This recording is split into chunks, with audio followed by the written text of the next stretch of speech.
Hi, welcome to HubSpot 101, the video series where I show you useful tips and tricks based on basic HubSpot features. And for today's video, it will be really simple. I would like to tell you how to check a change in a specific record property. So by record, we mean specific contact, company, deals, etc.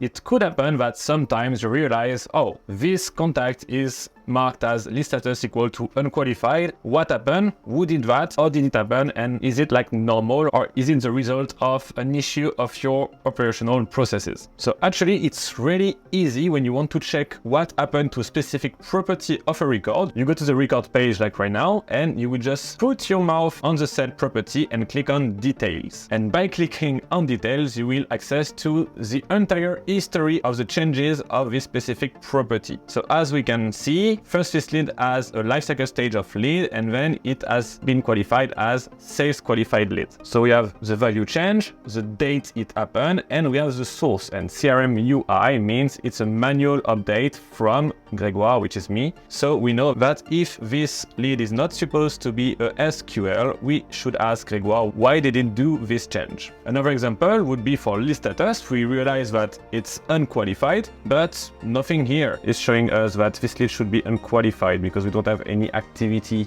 about this lead. So it should be a mistake, right? So same thing, you put your mouse on list status, click on detail, and here you can see that it has become unqualified at 1:41 p.m. and the source is this bad workflow. So you can just click on it and see what happened. And we see here, if the email here contains any of sample, automatically the lead will be unqualified. We go back to our contact. We have sample contact at hssimple.com. He should get enrolled in this workflow, and the result is that. So for this video is a stupid test, but basically what should you do if it happens and is not planned to happen like that? You just need to refine those enrollment criteria for the specific workflow. So it's a good way to keep your data clean and to investigate in case you have some process issues. I hope this video was useful. If it's the case, don't forget to put a thumbs up and to subscribe to this channel. If you want to get a deeper knowledge on how to set up your HubSpot portal, you can find a link in the description below that will show you the most optimized way to become autonomous on your HubSpot portal setup.